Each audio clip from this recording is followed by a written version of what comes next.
Nuestra alma es diferente.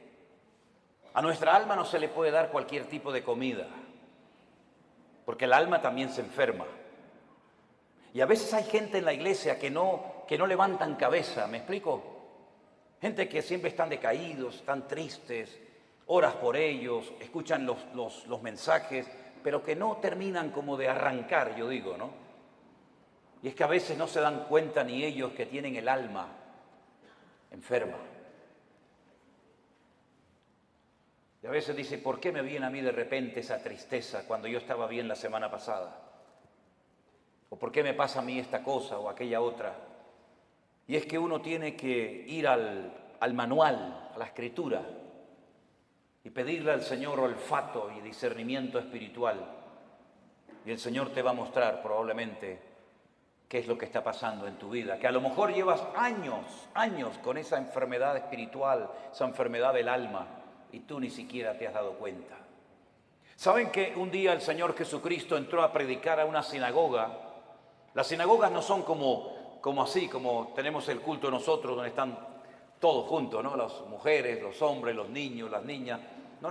Las sinagogas nunca han sido así, ni en el pasado ni ahora. Las sinagogas son para la reunión principal para los hombres, solamente los varones.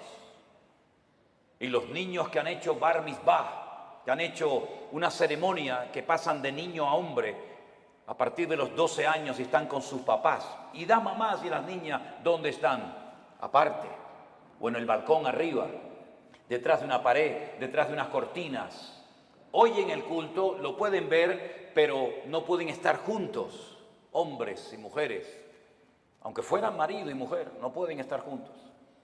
Ellas pueden ver al que predica, ellas pueden ver hacia afuera, pero los que están hacia afuera no las pueden ver a ellas, porque están como detrás de unas cortinas, ¿verdad? Detrás de unas celosías y no las pueden ver.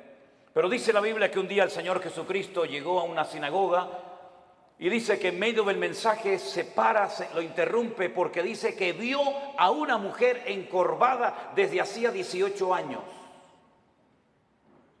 Repito, de adentro hacia afuera se podía ver, pero del púlpito, de la plataforma, allá nadie podía ver a las mujeres. Pero él la vio, porque lo que el hombre no ve, Dios lo sabe y lo conoce perfectamente.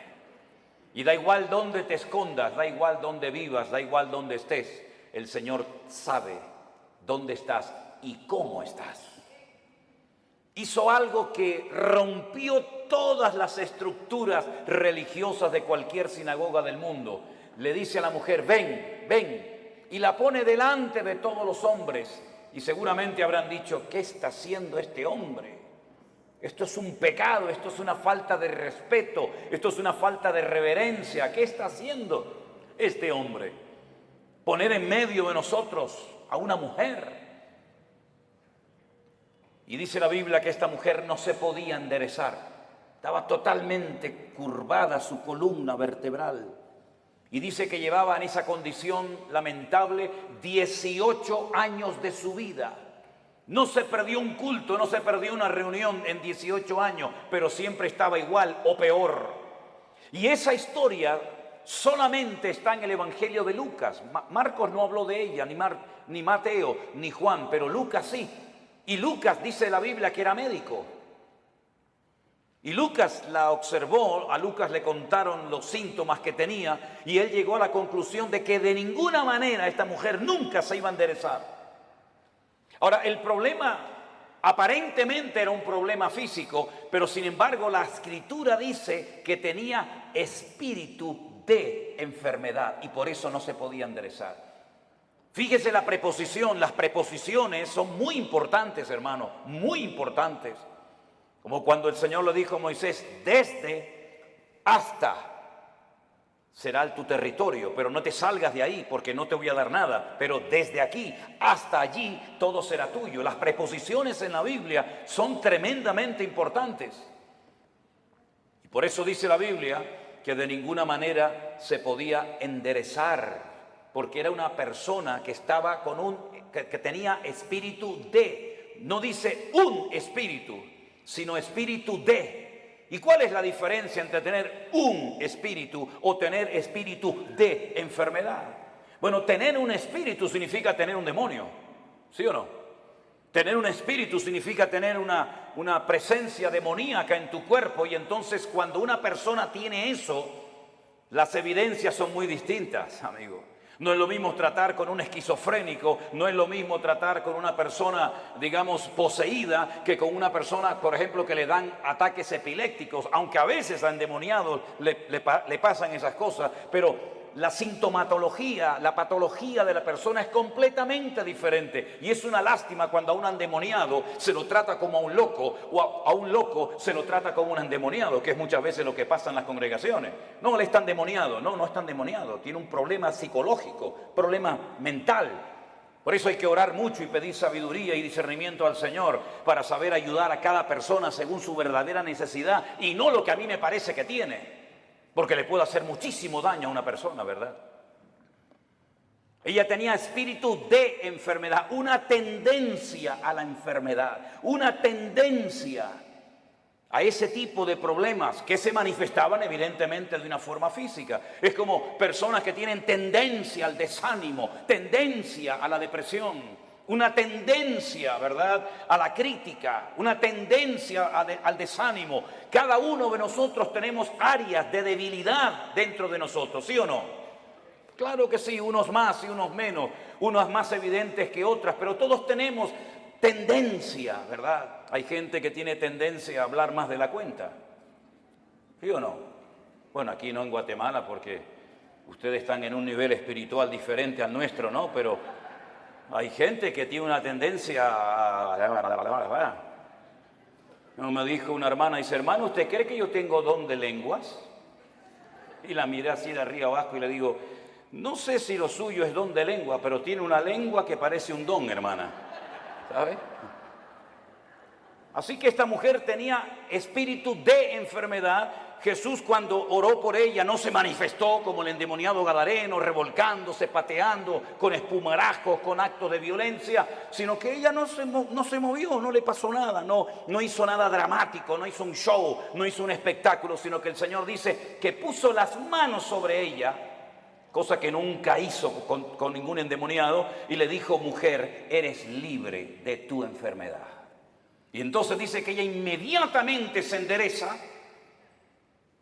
Y claro, el principal de la sinagoga, ante semejante milagro, tenía que haber dicho, gloria a Dios, qué bendición que a esta hermana, que la hemos tenido 18 años en la congregación, por fin puede enderezar su vida y hacer una vida normal. ¿No hubiera sido lo más lógico esa reacción? Pues no fue esa la reacción. No le gustó nada, no le gustó nada lo que estaba sucediendo allí. Y entonces se levanta y dice, 6 días hay en que se debe trabajar. En estos vengan, pero no en día de reposo. Vamos a ver, para entender esta palabra, hay que saber que durante la semana la sinagoga está cerrada prácticamente. El culto principal, para que me entiendan, es en el 7º día, en el día de Shabbat, el único día de la semana que según la Biblia tiene un nombre. Los nombres de la semana en la Biblia no son lunes, que es el culto a la luna, el martes al Marte, el miércoles a Mercurio, el jueves a Júpiter, el viernes a Venus, el sábado a Saturno y el Sunday o domingo al Sol. En la Biblia los nombres de la semana no tienen nombres, tienen números, día primero, día segundo, día tercero, día cuarto, día quinto, día sexto, Shabbat. El único día que tiene nombre es el 7º, porque el domingo es el primer día de la semana. Luego, cuando la gente va a la sinagoga es en el día de reposo, y él lo que está diciendo, venid durante la semana, pero no en día de reposo. Entonces, si en día de reposo no me dejas venir y durante la semana está cerrada, ¿qué es lo que está diciendo este hombre? No me vengan a molestar ni a cambiar mis estructuras religiosas en la iglesia o en la sinagoga, porque no lo voy a permitir. Ante semejante explicación, el Señor Jesucristo se levanta y le dice en el culto, en la reunión, hipócrita. Oye, qué culto tan interesante fue ese, ¿eh? Una mujer que sale detrás de una cortina, que se endereza, el otro que no sé qué, el otro que... Fue un culto muy interesante ese día, ¿eh? Cómo me hubiera gustado estar a mí allí, ¿no? Cuando el Señor se le queda mirando a este y le dice hipócrita, yo le hubiera dicho, dale, Señor, dale más. Hipócrita.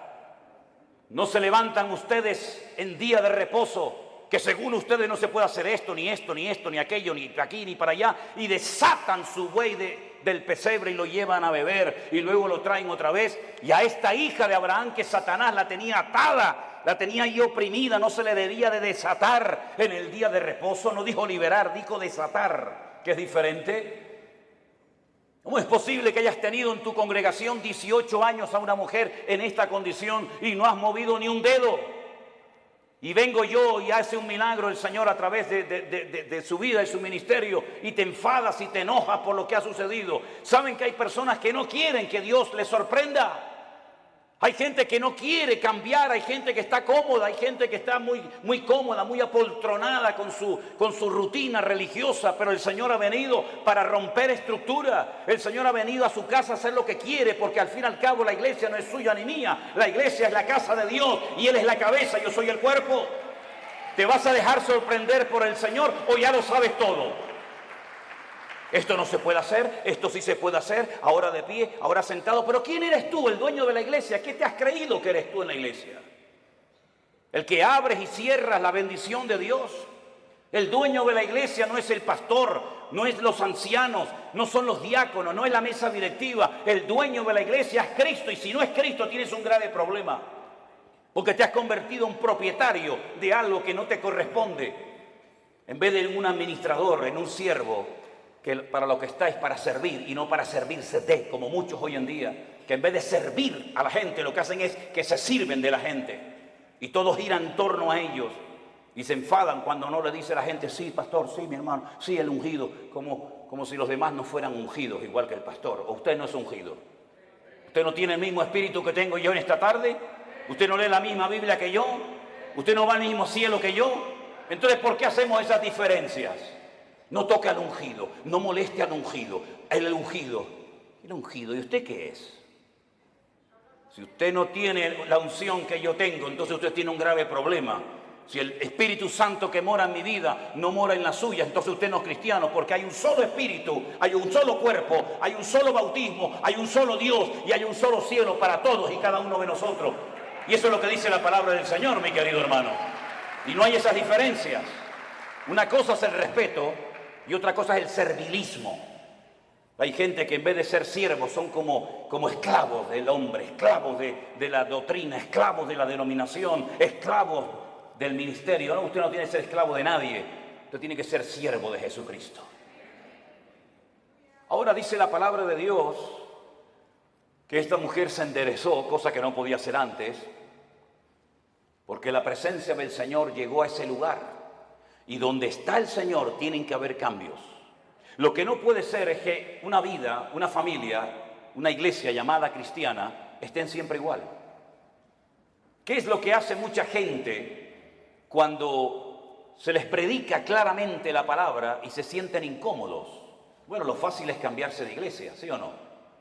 Me voy de esta iglesia porque aquí no hay amor, me voy de esta iglesia porque no cuentan conmigo, me voy de esta iglesia porque el pastor no me ama, me voy y se van a otra y después te enteras que ya no están en esa, están en otra y en otra y en otra. Es que muchas veces el problema lo queremos resolver cambiando de lugar en vez de permitiéndole al Señor que nos cambie el corazón y nos cambie nuestro carácter y nos cambie nuestra vida. Y muchas veces creemos que ya hemos llegado a un cierto nivel espiritual en el que ya no necesitamos cambios. Y la pregunta es, ¿cuántos de los que están aquí presentes quieren cambiar y quieren honrar y quieren glorificar al Señor? Levante su mano. Pues entonces, como Dios lo va a hacer a través de pruebas. Hoy se habló aquí de pruebas. ¿Saben? Dios no tiene que pedirle permiso a usted ni a mí para probarnos. Para nada. Y las pruebas por las que pasaremos a lo largo de nuestra vida, que pasaremos sí o sí, son proporcionales a nuestro nivel de fe y de madurez.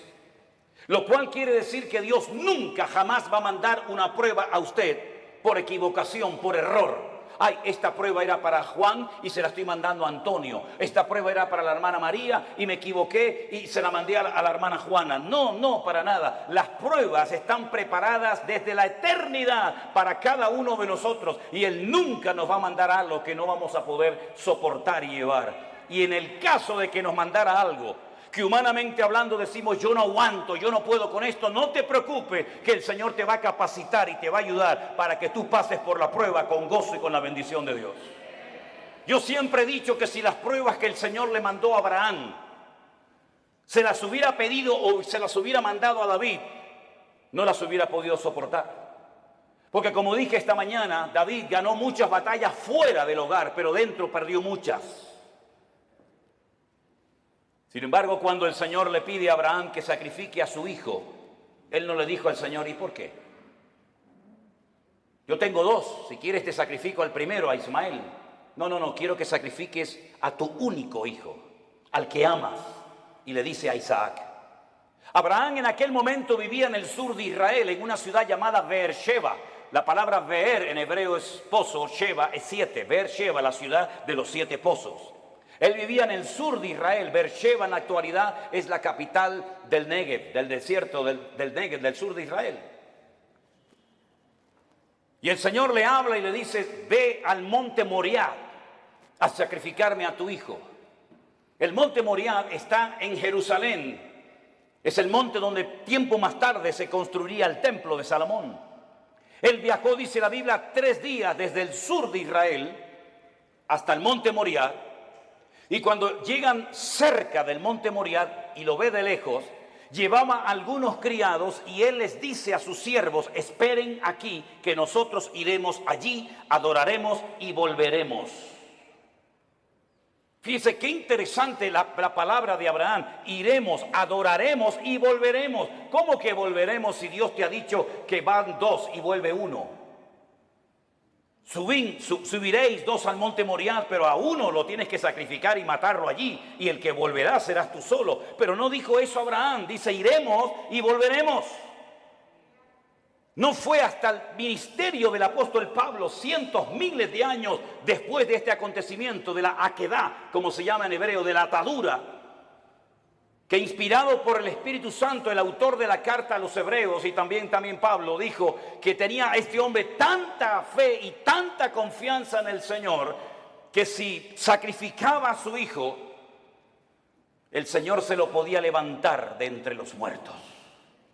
Nunca jamás en la historia Dios había resucitado a un muerto. Nunca había habido un precedente de un muerto que resucitara. Pero Abraham sabía porque conocía a Dios. Y eso es muy importante, que tú conozcas la esencia de Dios para que sepas si esto viene de Dios o esto viene del diablo o sabe Dios de dónde viene esta prueba. Él sabía que si mataba a su hijo, Dios se lo podía levantar de entre los muertos. Cosa que metafórica o simbólicamente sucedió.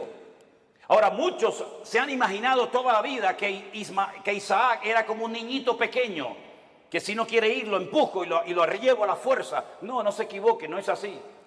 Yo he visto en algunas iglesias y he visto en las escuelas dominicales que presentan a un niño de 7, 8, 9, 10 años, que el papá lo sube encima de un altar, lo amarra, saca el cuchillo y lo va a matar. Es que no es así lo que cuenta la Biblia. Si usted saca cuentas, podríamos ir por los textos para demostrarle lo que le digo. Isaac tenía en ese momento 40 años. 40 años tenía el hijo de Abraham. Y por eso dice que iban ambos juntos, porque Isaac no era tonto. Isaac sabía perfectamente que un sacrificio necesita de una víctima, de un animal, cordero, cabra, oveja, buey o lo que sea. Y por eso él le dice al padre, padre, veo que llevas el fuego. Porque no era la primera vez que subía a un monte a sacrificar algo, a hacer un holocausto. Veo que llevas la leña, veo que llevas todo, pero falta lo principal, falta la víctima, falta el animal. Y el padre le dice, el Señor proveerá, hijo. El Señor proveerá. ¿Tú sabes que el Señor proveerá lo que necesitas? ¿Lo sabes? Abraham sabía que Dios iba a proveer lo que fuera, pero lo iba a proveer. Los dos caminaron lentamente hacia el monte Moriah. Isaac se somete a la voluntad del padre porque entiende que la víctima en ese caso, en ese día, va a ser él. Se deja amarrar, se pone encima del holocausto, porque la palabra que aparece en el texto original en hebreo no es que lo matara, sino que lo matara y lo quemara. Lo matara y lo quemara. Imagínate la prueba tremenda. E Isaac se somete y está dispuesto a ser una víctima inocente porque el Dios de su padre le ha dicho que así se tienen que hacer las cosas. Ahora, Abraham venía de una tierra donde sacrificar a hijos, sacrificar a niños, sacrificar a vírgenes, sacrificar a personas era lo más normal del mundo. Pero él sabía que el Dios de su padre no era un Dios que pedía víctimas inocentes de seres humanos. Pero aunque no entendía nada, se sujeta al plan y a la voluntad de Dios.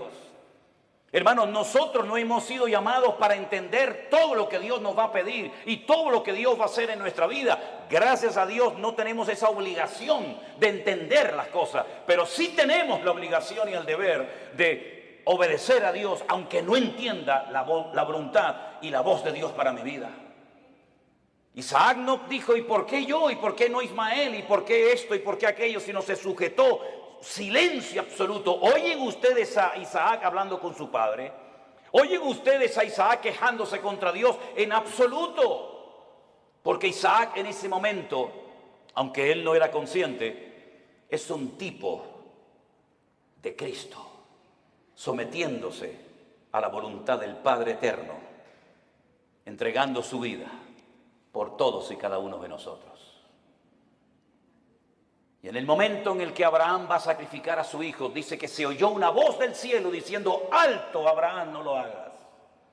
La prueba no se produjo porque Dios quería comprobar la obediencia de Abraham. Es que Dios no te prueba a ti, mi hermano, ni a ti, mi hermana, para saber cómo vas a reaccionar. Es que Dios no necesita probarte para saber cómo eres.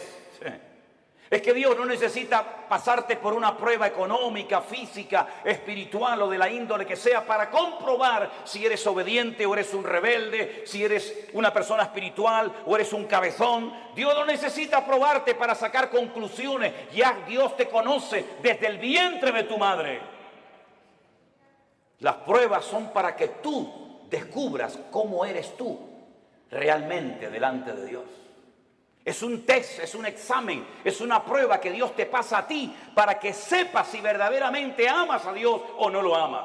Para que te des cuenta si eres tan obediente como dices o aparentas ser. Las pruebas no son para demostrarle a Dios nada, son para demostrarte a ti mismo el tipo de creyente que tú eres. No el que te gustaría ser, sino el que realmente eres en ese momento. Y en esa prueba sale tu verdadero yo. Sale lo mejor de ti o puede salir lo peor de ti. Es en la prueba donde se ve realmente si se puede contar contigo. Todo eres bla, bla, bla, bla, bla, planes, proyectos, ideas, pero a la hora de verdad no vales para nada. Es en la prueba donde se demuestra si tú verdaderamente tienes paciencia y tienes temor de Dios y respetas al Señor y estás dispuesto a sacrificarte. Las pruebas, repito, no son para demostrarle a Dios nada. Las pruebas son para que tú te des cuenta el tipo de madurez, tus debilidades, tus carencias o tus puntos fuertes. Y es interesante notar que no fue necesario que Abraham sacrificara a Isaac, porque quedó bien claro para todo el mundo allí presente y para las futuras generaciones que Abraham era un hombre que amaba a Dios. Fíjense qué interesante que Abraham nunca leyó la Biblia. Abraham nunca leyó los Proverbios. Abraham nunca supo nada del Apocalipsis. Abraham nunca tuvo un pastor. Abraham nunca habló lenguas. Abraham nunca, jamás asistió a ninguna congregación. Pero entonces, ¿cómo tenía tanto conocimiento de Dios sin pastor, sin iglesia, sin escuela bíblica, sin iglesia virtual, sin nada? ¿Cómo llegó a conocer tanto ese hombre a Dios? Porque Abraham se terminó dando a conocer como el amigo de Dios. ¿Y por qué fue amigo de Dios? Porque Jesús tiempo más tarde dijo, ¿queréis ser mis amigos? Pues haced todo lo que yo os mando. Esos son los amigos verdaderos de Dios. Aquellos hombres y mujeres que aunque no entienden lo que está pasando, ni cuánto va a durar la prueba, son capaces de someterse a la voluntad de Dios sin entenderlo todo, pero que conocen a Dios por la comunión y por la relación que tienen con Él. ¿Cuántos dicen amén? Lo mismo le pasó a José. José nunca fue a ninguna iglesia. José nunca tuvo un pastor que le instruyera, que le ayudara, que le aconsejara. José nunca leyó la Biblia, pero cuando llegó el momento de la prueba más grande de su vida, Él salió corriendo porque él dice, ¿cómo voy yo a pecar contra mi Dios haciendo semejante cosa? ¿Cómo él sabía si no estaban los 10 mandamientos escritos?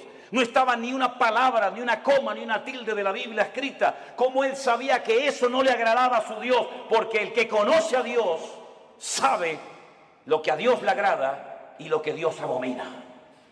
¿Por qué hay tanta gente en las iglesias hoy en día que están todo el santo día pidiendo confirmación?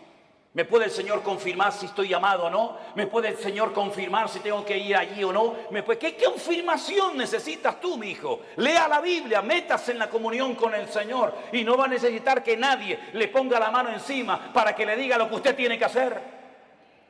Esa dependencia enfermiza de la oveja, del pastor, como si el pastor fuera su papá, como si el pastor le tiene que decir, vaya al baño ahora.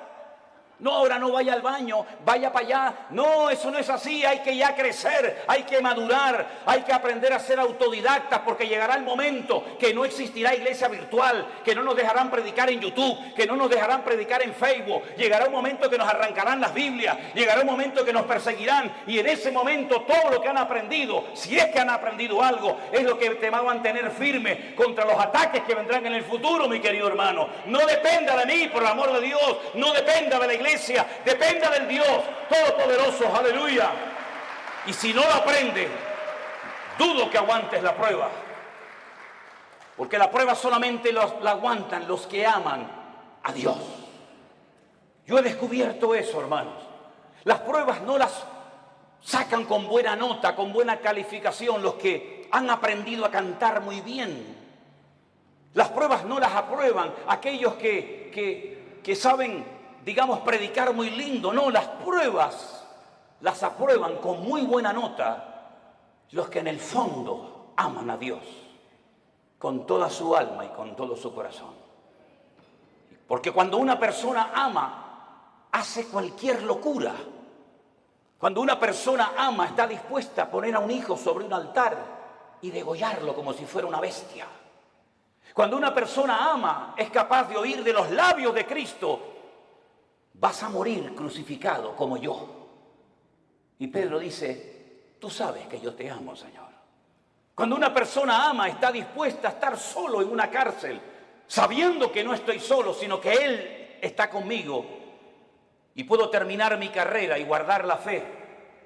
Y cuando uno ama a Dios de todo corazón, puede escribir una carta diciendo, en mi primera defensa ninguno estuvo a mi lado, todos me desampararon.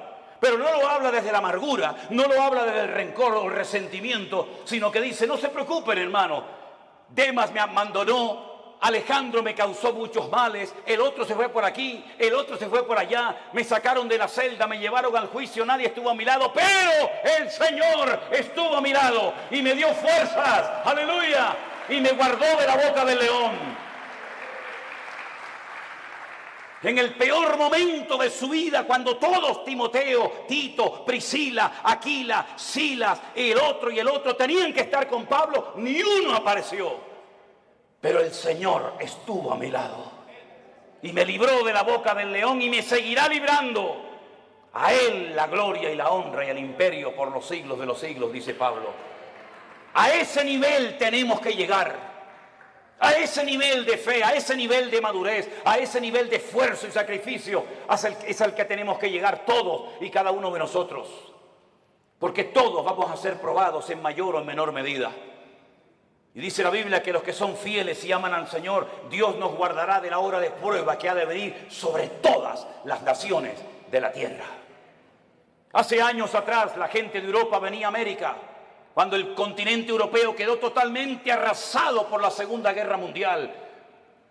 Alemania quedó destrozada completamente, Italia quedó destrozada, toda Europa plagada de muertos, edificios derrumbados, familias destruidas, 6 millones de judíos asesinados en los campos de exterminio nazi. No había esperanza, no había trabajo, no había comida, no había nada. La gente cogía barcos y se iban a Argentina, se iban a Cuba, se iban a Venezuela, como mis antepasados se fueron en barcos de vela a Cuba, Argentina, a Venezuela, porque eran países que ofrecían una esperanza a millones de personas que lo habían perdido todo, padre, madre, salud, casa, de todo.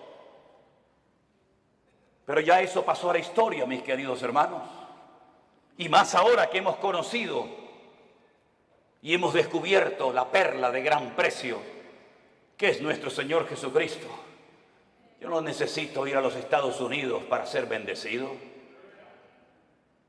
Yo no necesito irme a países árabes o a Dubái, porque allá hay mucho trabajo. ¿Es que acaso el Dios de Guatemala o el Dios de Nicaragua o el Dios de Haití o el Dios de Cuba o el Dios de Japón es más pequeñito que el Dios de allá? ¿No ha dicho el Señor, yo estaré contigo todos los días hasta el fin del mundo? ¿No nos ha demostrado el Señor que eres el dueño de la plata y del oro? Que no es mi esfuerzo personal, sino es la misericordia y la grandeza de Dios lo que a mí me permite hoy comer, vivir, respirar y tener victoria en mi vida. Permítame decirles que este muchacho que estuvo a punto de ser sacrificado, imitando o intentando imitar el ejemplo de su padre, cuando hubo miseria y los animales no tenían pasto para comer y faltaba el agua en los pozos, él sintió en su corazón hacer lo mismo que hizo su padre, que ir a Egipto. Oye, cada vez que había hambre y miseria en Canaán, siempre había de todo en Egipto. Nunca faltaba el agua, nunca faltaba el pasto, siempre en Egipto había de todo.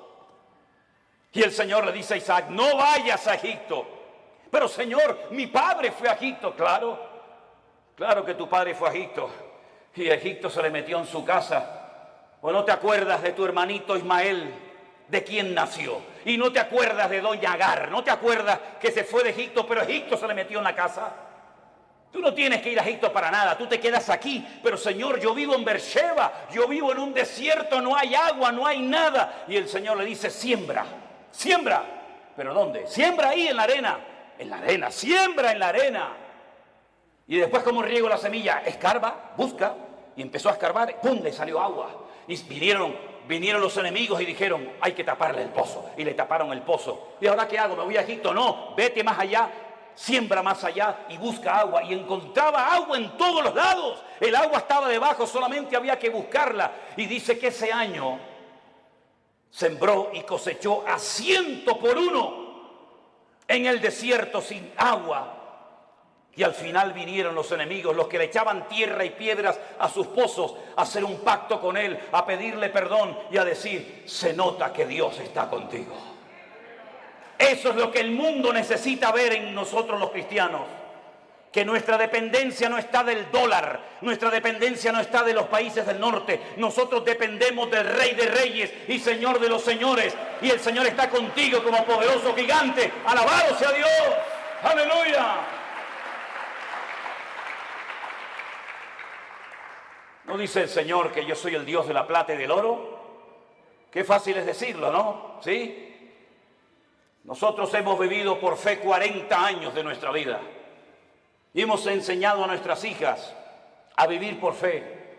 Y hemos vivido desde el minuto 1 que nos casamos y desde el minuto 1 que salí de la escuela bíblica he vivido por fe. No he dependido de nada ni de nadie, sino solamente del Señor. Ha habido momentos de abundancia, ha habido momentos de escasez, pero el Señor nunca nos ha fallado, jamás, jamás. Hemos dormido en grandes hoteles, hemos dormido en carreteras, hemos dormido en selvas, hemos dormido en gasolineras, hemos dormido en la calle, hemos dormido en casas abandonadas, hemos dormido en montones de lugares, pero no le da igual, porque lo importante no es lo que uno tiene, lo importante es lo que uno es en Cristo Jesús. Y ese nivel de fe es la que necesitamos hoy en día los cristianos del siglo XXI. Yo decía esta mañana, y se lo recuerdo, que a veces el mundo se ha metido de tal manera en nuestras vidas que parece que si no tenemos el último zapato, la última camisa, el último teléfono, la última computadora, como que nos entra la depresión. Y yo pregunto, ¿qué tenía Pablo? ¿Qué tenía Pedro? ¿Qué tenía Santiago? ¿Qué tenían nuestros hermanos en la Segunda Guerra Mundial? No tenían nada, pero cuanto menos tienes es cuanto más el Señor está contigo. Y esa es la vida que el Señor quiere que vivamos. Por eso yo siempre he predicado y lo digo. Hermanos, la Biblia que predicamos es la misma. El Espíritu Santo es la misma. El Salvador es el mismo. El poder de Dios es el mismo. Pero la iglesia no es la misma. No, la iglesia no es la misma. He conocido cristianos en Estados Unidos, mejor dicho, pastores, que me dicen, ¿saben lo primero que me pregunta una persona cuando viene a nuestra iglesia pensando en la posibilidad de hacerse miembro de la iglesia? Digo, no, dice, ¿tienen buenos aparcamientos, buenos estacionamientos para los carros aquí? ¿Sí? ¿Tienen aire acondicionado las clases de los niños? ¿Sí? ¿Las butacas de la iglesia son de madera o son así mulliditas? Y cuando pasan la lista y tienen todo lo que sus necesidades demandan, ¿se hacen o no miembros de esa iglesia?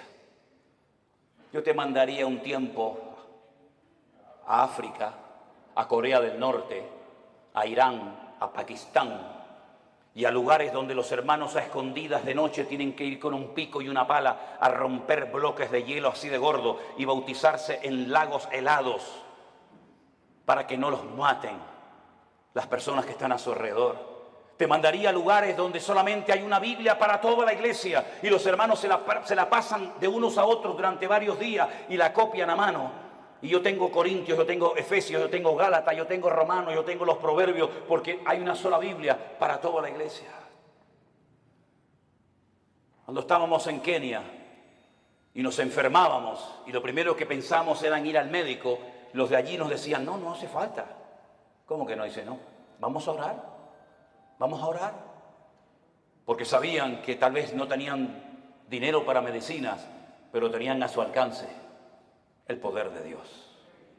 Nos hemos hecho tan burgueses espiritualmente hablando que si se retrasa la comida 10 minutos ya nos ponemos nerviosos. Nos ponemos tan nerviosos cuando faltan determinadas cosas y después algunos me dicen, no, yo quiero servir al Señor. Me vino uno una vez a la iglesia y me dice, yo quiero servir al Señor. Y estaba de pie y yo estaba poniendo la moqueta en la iglesia con un señor ya muy mayor. Y le digo, ¿y por qué no te agachas y me ayudas a poner la moqueta de la iglesia? Y me dice, es que yo soy cantante, yo soy músico. Digo, tú eres un idiota. No, que cantante y músico. Los cantantes y los músicos no trabajan. La Biblia dice que el que no quiere trabajar, que no coma, es decir, que se muera de hambre. Eso dice la Biblia, ¿eh? No quiere trabajar, no coma. Y el que no come ya sabe lo que le pasa. ¿No trabajaba el Señor? Dice, yo trabajo y hago la obra del que me envió.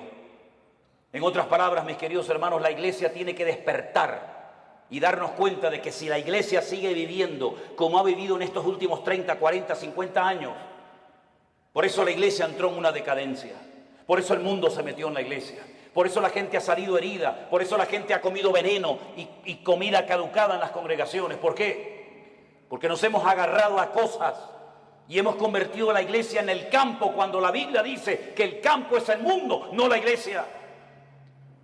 Y por eso para algunos la iglesia virtual era una locura, porque necesitan el púlpito, necesitan la banca, necesitan tocar. Y el Señor nos ha enseñado que sin púlpito, sin banca, sin nada, el Señor ha alimentado y bendecido a su pueblo en todas las naciones de la tierra. Por eso yo les animo a todos y a cada uno de ustedes que no olviden.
Aprendido desde marzo del 2020 hasta el día de hoy.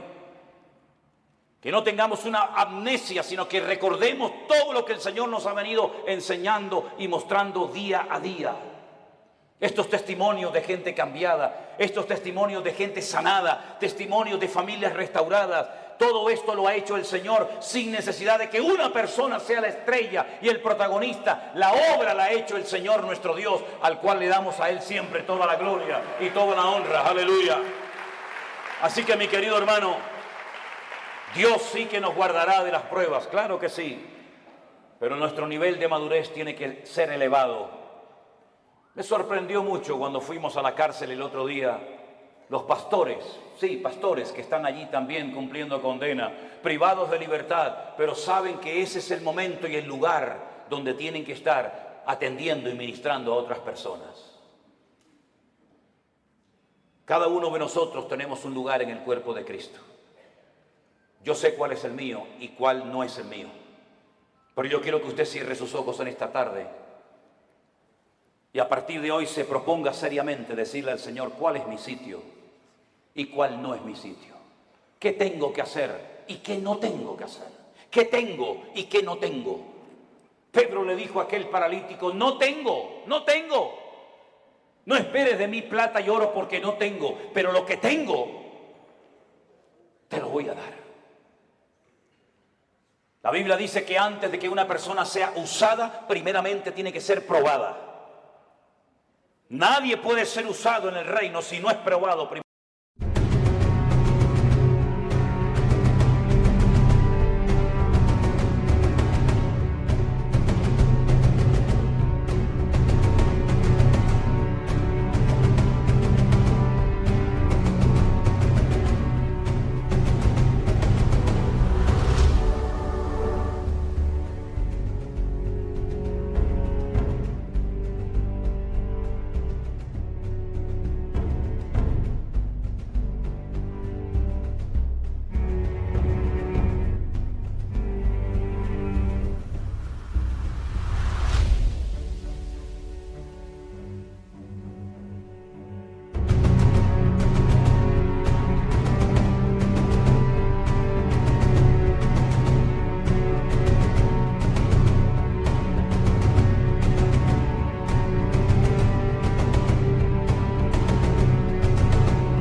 Y el Señor sabe cómo probarnos y cuánto tiempo probarnos. Dígale al Señor, enséñame a gozarme en las pruebas. Descubre mi corazón para que realmente me dé cuenta si verdaderamente yo te amo o no te amo tanto. Hemos visto que el Señor nos ha bendecido, nos ha prosperado, nos ha usado. Pero todavía queda mucho camino por recorrer, hermanos. Muchas almas, muchos países que visitar, muchos lugares donde ir. Y si somos fieles y obedientes al llamado de Dios, Dios seguirá guiando nuestros pasos y fortaleciendo nuestras vidas. Señor, te damos gracias en esta tarde por este día de victoria, de bendición que hemos pasado juntos, Señor. Gracias por los hermanos que se han bautizado. Gracias por los testimonios que hemos oído. Gracias por el tiempo que hemos podido pasar juntos en armonía. Pero sabemos que estos solamente son unos pocos días, que la vida realmente está allá afuera esperándonos. Yo te ruego, Señor, Dios del cielo y de la tierra, que traigas madurez a nuestros corazones y a nuestras vidas. Que estemos dispuestos a ser probados y a gozarnos en las pruebas. Bendito sea tu nombre, Señor. Busque a alguien en este momento y ore con él junto, por favor. Busque a alguien, sea esposo, sea su marido, sus hijos, un hermano que no conoce de nada, da igual. En estas reuniones, en estos encuentros que hacemos, se produce algo muy bonito. Y es ver hermanos de la misma ciudad que no se conocían, que aquí en estas reuniones se conocen. Hermanos que no se conocían de nada antes, ahora se hacen amigos y se dan abrazos. En estos lugares le hemos demostrado al mundo que somos capaces de juntarnos con hermanos pentecostales, con hermanos bautistas, con hermanos metodistas, con hermanos de cualquier denominación. Y somos capaces de juntarnos juntos y alabar a Dios y honrar a Dios sin levantar en alto una bandera, sin levantar en alto el nombre de un hombre o de una denominación.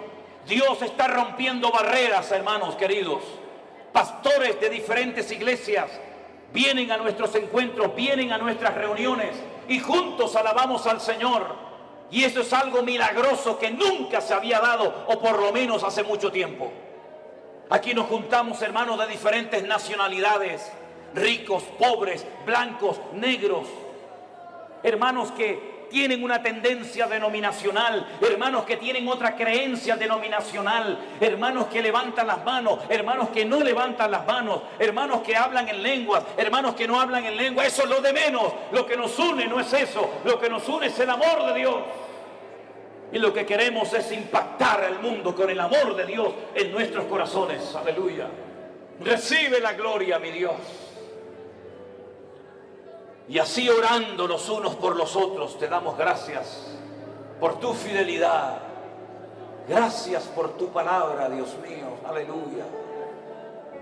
Gracias, Señor, por el milagro de la iglesia. Gracias, Señor, por los hermanos que vienen haciendo grandes esfuerzos para venir a comer palabra viva.